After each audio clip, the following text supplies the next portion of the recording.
ದಿವಸ ಕಾಂಗ್ರೆಸ್ ಪಾರ್ಟಿಯವರು ಇಲ್ಲಿ ಸೇರಿರ್ತಕ್ಕಂಥ ನಮ್ಮೆಲ್ಲ ಮುಖಂಡರು, ಯಾರು ಇಲ್ಲಿ ವೋಟರ್ಗಳಲ್ಲ, ಇಲ್ಲಿ ಸೇರಿರ್ತಕ್ಕಂಥವರೆಲ್ಲ ಲೀಡರ್ಗಳು, ಕರೆಕ್ಟಾಗಿ ನೀವು ಬೂತ್ಗಳ ಹತ್ರ ಕೂತ್ಕೊಂಡು ಜನರ ಹತ್ರ ಮಾತಾಡಿ ಓಟ್ ಏನಾದರೂ ಕೇಳಿಬಿಟ್ರೆ ನಿಮ್ಮ ಮನೆ ಮನೆಗೆ ಹೋಗಿ ನಿಜವಾಗ್ಲೂ ನಮ್ಮ ಕಾಂಗ್ರೆಸ್ ಬಾಕ್ಸ್ಗಳೆಲ್ಲ ತುಂಬ ಹೋಗ್ತವೆ.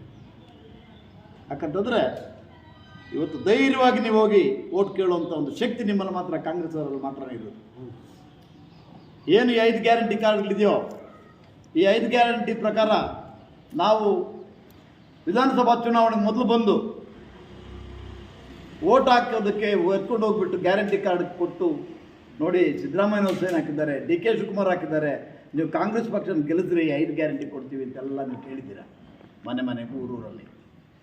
ಆವತ್ತು ನಮ್ಮನ್ನು ಸಂಶಯ ಪಟ್ಟರು ಕೆಲವರು, ಇದು ಗ್ಯಾರಂಟಿ ಕಾರ್ಡಲ್ಲ, ವಾರಂಟಿ ಕಾರ್ಡು, ಡೂಪ್ಲಿಕೇಟ್ ಕಾರ್ಡು, ಆ ಕಾರ್ಡು ಈ ಕಾರ್ಡು ಅಂತೆಲ್ಲ ನಮ್ಮ ವಿರೋಧ ಪಕ್ಷದವರು ಟೀಕೆ ಮಾಡಿದ್ರು. ಇವತ್ತು ಟೀಕೆ ಮಾಡೋಕ್ಕಾಗತ್ತಾ? ಟೀಕೆ ಮಾಡೋಕ್ಕಾಗತ್ತೆ ಇವತ್ತು? ಯಾಕಾಗಲ್ಲ? ಇವತ್ತು ನಾವು ಮನೆ ಮನೆಗೂ ಕಾಂಗ್ರೆಸ್ ಸರ್ಕಾರದ ಕೊಡುಗೆ ಏನು ನಾವು ನುಡಿದಿದ್ವೋ ಅದನ್ನ ನಡ್ಕೊಂಡಿದ್ದೀವಿ. ನುಡಿದಂತೆ ನಡೆದ ಸರ್ಕಾರ ಕಾಂಗ್ರೆಸ್ ಸರ್ಕಾರ. ಟೆಕ್ನಿಕಲ್ ಪ್ರಾಬ್ಲಮ್ ಇರುತ್ತೆ ಅಷ್ಟೇ. ಇಲ್ಲ, ಕೆಲವು ಕಡೆ 1-2 ಇಲ್ಲ, ಒಂದು ಹೋಬ್ಳಿಗೆಲ್ಲ ನಾನು ಇವಾಗ ನೋಡ್ದಂಗೆ ನಮ್ಮ ಮುಳಬಾಲ್ ತಾಲೂಕಲ್ಲಿ 190 ಇದೆ ಪೆಂಡಿಂಗ್ ಇದೆ ಅಂತ, ಅಷ್ಟೇ 190. ಅದನ್ನು ಕೂಡ ಕ್ಲಿಯರ್ ಮಾಡಿಸೋದಕ್ಕೆ ಮಾಡೋಣ. ಏನು ಅಂದರೆ ಅದು ಟೆಕ್ನಿಕಲ್ ಪ್ರಾಬ್ಲಮಿಂದ ಆಗಿದೆ ಹೊರತು ಸರ್ಕಾರದಿಂದ ಅಲ್ಲ. ಕೆಲವು ದಿನಶೀಲ ತಪ್ಪಾಗಿರುತ್ತೆ, ಕೆಲವರು ಆಧಾರ್ ಕಾರ್ಡ್ ಜೋಡಣೆ ತಪ್ಪಾಗಿರುತ್ತೆ, ಈ ರೀತಿ ಆಗಿರೋದಕ್ಕಿಂತ ಆಗಿರುತ್ತೆ. ಆದರೆ ಈಗ ನಾವು ಗ್ಯಾರಂಟಿ ಕಾರ್ಡು ಕೊಟ್ಟಿರ್ತಕ್ಕಂಥವ್ರು ಮನೆ ಮನೆ ಬಾಗಿಲಿಗೆ ಹೋಗಿ ನಿಮಗೆ 2,000 ರೂಪಾಯಿ ಬರ್ತಾ ಇದೆಯಾ ಅಂತ ಕೇಳ್ಬೋದು, ಕರೆಂಟ್ ಫ್ರೀ ಇದೆಯಾ ಅಂತ ಕೇಳ್ಬೋದು, ಬಸ್ಸಲ್ಲಿ ಹೋಗ್ತಾ ಇದ್ದೀರಾ ಅಂತ ಕೇಳ್ಬೋದು. ಯಾಕೆ ಹೇಳಿ? ನಿಜ ಇದೆ, ಸುಳ್ಳೇನಿಲ್ವಲ್ಲ. ಬೇರೆ ಪಾರ್ಟಿಯವರು ಏನಂತ ಹೋಗಿ ಹೇಳೋಕ್ಕಾಗತ್ತೆ? ಅವ್ರು ಹೇಳಿರೋದೆಲ್ಲ ಸುಳ್ಳೆ. ಮೋದಿಜಿ ಅವರು ಹೇಳಿದ್ರು, ಮಾನ್ಯ ಪ್ರಧಾನಮಂತ್ರಿಗಳು 15 ಲಕ್ಷ ಕೊಡ್ತೀವಿ ಒಬ್ಬೊಬ್ಬರಿಗೆ ನಮ್ಮ ಸರ್ಕಾರ ಬಂದರೆ ಅಂತ. ಕೊಟ್ಟಿದ್ದಾರೆ? ಯಾರಿಗಾರು ಬಂದಿದೆಯಾ? ಗಮನುಂಟು ಮಿಗತ್ತ వచ్చింది ನ್ಯಾಯ 15 ರೂಪಾಯಿ ಕೂಡ ಬಂದಿಲ್ಲ. ಹಿಂಗಿದ್ದಾಗ ಅವರು ಹೇಳಿರ್ತಕ್ಕಂಥವ್ರು ಬೇರೆ ಪಕ್ಷದವ್ರಿಗೆ ಆ ಗ್ಯಾರಂಟಿ ಇಲ್ಲ. ನಾವು ಕಾಂಗ್ರೆಸ್ ಅವರು ಧೈರ್ಯವಾಗಿ ಯಾವ ಮನೆ ಬಾಗಿಲಿಗೆ ಹೋದ್ರು, ಮನೆ ಹತ್ರ ಮೊದಲು ಹೋದ್ರೆ ಏನಪ್ಪ వచ్చింది ಅಂತ ಕೇಳೋದು. ಓಟ್ ಕಮ್ಮಂಟು ಬಹುಶೇಷನರ್ ಪೋಂಡ ಅಂತ ಇತ್ತು, ಹೌದಲ್ಲ? ಈಗ ಅನ್ನಕ್ಕಾಗತ್ತಾ? ಇವತ್ತು ನಾವು ಧೈರ್ಯವಾಗಿ ಎದೆ ಮೇಲೆ ಕೈ ಇಟ್ಕೊಂಡು ಕೇಳ್ಬೋದು. ನಾವು ಏನು ನಮ್ಮ ಸರ್ಕಾರ ಮೊದಲು ಹೇಳಿದ್ವೋ ಅದನ್ನು ನಡ್ಕೊಳ್ತಾ ಇದ್ದೀವಿ. ದಯವಿಟ್ಟು ನೀವು ಓಟ್ ಹಾಕಿ. ಕೇಂದ್ರ ಸರ್ಕಾರದಲ್ಲಿ ನಮ್ಮ ಸರ್ಕಾರ ಬಂದರೆ ಇನ್ನೂ 5 ಗ್ಯಾರಂಟಿ ಕೊಡ್ತೀವಿ. ಈ ಗ್ಯಾರಂಟಿಗಳ ಜೊತೆಗೆ ಇನ್ನೂ 5 ಕಾರ್ಡ್ ಗ್ಯಾರಂಟಿ ಕೊಡ್ತೀವಿ. ಆ ಗ್ಯಾರಂಟಿ ಕಾರ್ಡ್ಗಳನ್ನ ಶೀಘ್ರದಲ್ಲೇ ನಿಮಗೆ ತಲುಪ್ತೀವಿ. ಅದನ್ನು ನೀವು ಮನೆ ಮನೆಗೆ ಎತ್ಕೊಂಡಾಗಲ್ಲ, ಇದು ಪಾಂಪ್ಲೆಟ್ ಅಲ್ಲ. ಸಂತೋಷಪ್ಪ, ನಾವು ನುಡಿದಂತೆ ನಡೆದಿದ್ದೀವಿ. ಮುಂದಿನ ದಿನಗಳಲ್ಲಿ ಗ್ಯಾರಂಟಿ ಕಾರ್ಡ್ ಕೊಡ್ತೀವಿ.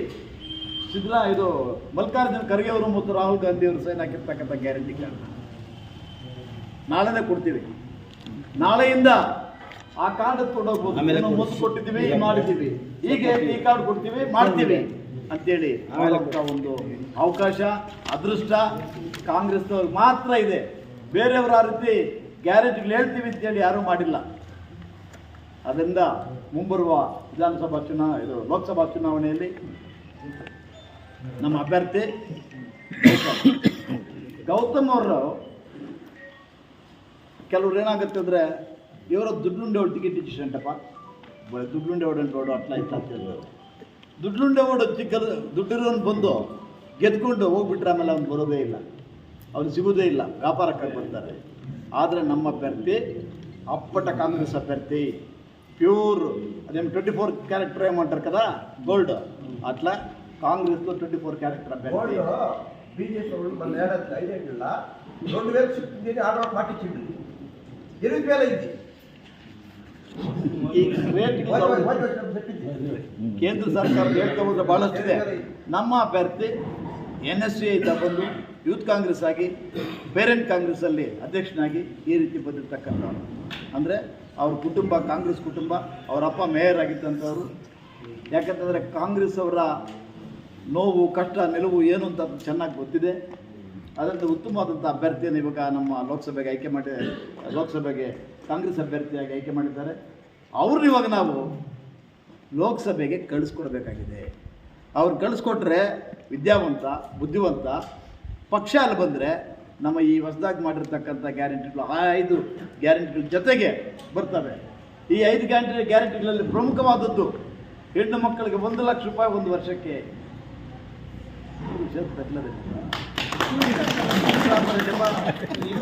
1 లక్ష రూపాయలు 1 లక్ష రూపాయలు ఇంటికి నెక్స్ట్ ఇచ్చేది మనము ఇది ఇచ్చేదాని జೊತೆಗೆ ఈ స్కీమ్ కావాలన్నా వద్దా మనకి? ఈ స్కీమ్ కావాలంటే ఈ స్కీమ్ ಬೇಕು ಅನ್ನೋದಿದ್ರೆ ಕಾಂಗ್ರೆಸ್ ಪಕ್ಷ ರಾಷ್ಟ್ರ ಮಟ್ಟದಲ್ಲಿ ಅಧಿಕಾರ ಹಿಡಿಬೇಕು. ಆದ್ದರಿಂದ ದಯಮಾಡಿ ಎಲ್ರಿಗೂ ಕೂಡ ಮನೆ ಬಾಗಿಲಿಗೂ ಆ ಕಾರ್ಡನ್ನು ತಲುಪಿಸಬೇಕು. ಅದ್ರ ಜೊತೆಗೆ ಇವತ್ತು ನಮ್ಮ ಮುಳಬಾಲ್ ತಾಲೂಕಲ್ಲಿ ನಮ್ಮ ನಾಯಕರಾದಂಥ ಕೊತ್ತೂರು ಮಂಜುನಾಥ್ ಅವರು ಇಲ್ಲಿದ್ದರು. ಈಗ ಈ ಮಣ್ಣಿನ ಮಗ ಮುಳಬಾಲ್ ಮಣ್ಣಿನ ಮಗ ಕೋಲಾರ ಲೋಗಲ್ಲಿ ಶಾಸಕನಾಗಿದ್ದಾನೆ. ಆ ಜಾಗದಲ್ಲಿ ಇವಾಗ ನಮಗಿಲ್ಲಿ ಇನ್ನೊಬ್ಬ ಮಣ್ಣಿನ ಮಗ ನಮ್ಮ ಆದಿನಾರಾಯಣ ಭಾಯಿ. ನಿಜವಾಗ್ಲೂ ಭಾಳ ನೀವೆಲ್ಲ ನೋಡಿರ್ಬೋದು, ಸೌಮ್ಯ ಸ್ವಭಾವದವನು. ಎಲ್ಲ ನಮ್ಮ ಕಾಂಗ್ರೆಸ್ ಪಕ್ಷದ ಕಷ್ಟ ಕಾರ್ಪಣ್ಯಗಳಿಗೆಲ್ಲ ಪೂಜೆ ಕೊಡ್ತಾ ಇದ್ದಾನೆ. ಪಕ್ಷ ಕಟ್ಟಬೇಕು ಅಂತೇಳಿ ಇವತ್ತು ನಮ್ಮ ಮಗಳು ನನ್ನ ಜೊತೆಲಿ ತಿರುಗ್ತಾ ಇದ್ದಾನೆ. ನಮ್ಮ ಗೌತಮ್ ಅವ್ರನ್ನ ಗೆಲ್ಲಿಸ್ಬೇಕು ಅಂತ ಇಲ್ಲೇ ಇದ್ದು ಇವಾಗ ಸುಮಾರು ಪಂಚಾಯತ್ಗಳೆಲ್ಲ ತಿರುಗಾಡಿಕೊಂಡು ಇದೇ ರೀತಿಯಾಗಿ ಪ್ರಚಾರ ಮಾಡ್ಕೊಂಡು ಬರ್ತಾ ಇದ್ದೀವಿ. ಮುಂದಿನ ದಿನದಲ್ಲಿ ಇನ್ನೂ ಕೂಡ ಏನೇನು ಪಂಚಾಯತ್ ಬಿಟ್ಟಿದ್ದೀವಿ ಅವೆಲ್ಲ ಕೂಡ ಟೂರ್ ಹಾಕಿ ಎಲ್ಲ ಪಂಚಾಯತ್ಗಳನ್ನು ವಿಸಿಟ್ ಮಾಡಿ ಈ ಕಾರ್ಯಕ್ರಮಗಳೆಲ್ಲ ತಿಳಿಸ್ಕೊಂಡು ಬರ್ತಾ ಇದ್ದೀವಿ. ಅಲ್ಲಿ ರಾಜಗೌಡರು ಸಪೋರ್ಟ್ ಇದು ಅದೇ ರೀತಿಯಾಗಿ ಮುಳಬಾಲ್ ಟೌನ್ನಲ್ಲಿ ಎಲ್ಲ ವಾರ್ಡಲ್ಲೂ ಹೋಗಿ ಪ್ರಚಾರ ಮಾಡೋ ಕಾರ್ಯಕ್ರಮ ಹಮ್ಮಿಕೊಂಡಿದ್ದೀವಿ. ಈ ಕೆಲಸ ಮುಂದಿನ ದಿನ ಮಾಡ್ತೀವಿ. ನಿಮಗೆ ನಾಳೆಯಿಂದ ಗ್ಯಾರಂಟಿ ಕಾರ್ಡ್ ತಲುಪ್ತೀವಿ. ಅದನ್ನು ತಮ್ಮ ಗ್ರಾಮಗಳಲ್ಲಿ ತಾವು ತಿಳಿಸ್ಬೇಕು ಅಂತ ಹೇಳ್ತಾ, ಅದ್ರ ಜೊತೆಗೆ ಮಾಲೂರಲ್ಲಿ 17ನೇ ತಾರೀಕು ರಾಹುಲ್ ಗಾಂಧಿ ಅವರು ಬರ್ತಾ ಇರ್ತಕ್ಕಂಥ ಕಾರ್ಯಕ್ರಮಕ್ಕೆ ಎಲ್ರಿಗೂ ಕಂಪಲ್ಸರಿ ಇಲ್ಲ, ನೀವು ಯಾರು ಇಷ್ಟಪಟ್ಟು ಬರ್ತೀರೋ ಅವರೆಲ್ಲ ಕರ್ಕೊಂಡು ಹೋಗ್ತೀವಿ. ದಯವಿಟ್ಟು ಬನ್ನಿ ನಮ್ಮ ಜೊತೆ. ಎರಡನೇದು 18 ಏನು ಶಿವಪ್ಪ ನೋಡ್ತಾ ಉಂಟು ಸುರೇಶಪ್ಪ, 18ನೇ ತಾರೀಕು ನಮ್ಮ ಅಭ್ಯರ್ಥಿ ಗೌತಮ್ ಅವರು ಮುಳಬಾಲ್ ಬರ್ತಾ ಇದ್ದಾರೆ. ನಾವು ಕಾರ್ಯಕ್ರಮವನ್ನು ಯಾವ ರೀತಿ ಮಾಡಬೇಕು ಏನು ಅಂತ ಇನ್ನೂ ಚರ್ಚೆ ಮಾಡಿಲ್ಲ. ನಮ್ಮ ಲೀಡರ್ಗಳ ಜೊತೆ ಎಲ್ಲ ನಾಯಕರ ಜೊತೆ ಕೂತು ಚರ್ಚೆ ಮಾಡಿ ಹೋಬಳಿ ಮಟ್ಟಕ್ಕೆ ಕರ್ಕೊಂಬರೋದಾ, ಜಿಲ್ಲಾ ಪಂಚಾಯತಿ ಮಟ್ಟಕ್ಕೆ ಕರ್ಕೊಂಬರೋದಾ, ಅಥವಾ 2 ಜಿಲ್ಲಾ ಪಂಚಾಯತಿಗೆ ಒಂದು ಕಡೆ ತರಿಸೋದಾ ಅಂತೇಳಿ ಮಾತಾಡಿ ಆಮೇಲೆ ತಿಳಿಸ್ತೀವಿ. ಆವತ್ತು ದಿವಸ ದಯವಿಟ್ಟು ಎಲ್ಲರೂ ಬರಬೇಕು. ಯಾಕಂತಂದರೆ ಈ ಅಭ್ಯರ್ಥಿ ನಿಮ್ಮೆಲ್ಲರಿಗೂ ಪರಿಚಯ ಮಾಡಿಕೊಡ್ಬೇಕು ಅಂತೇಳಿ ಹೇಳ್ತಾ ನನ್ನ 2 ಮಾತು ಮುಗಿಸ್ತಾ ಇದ್ದೀನಿ. ಜೈ ಕಾಂಗ್ರೆಸ್.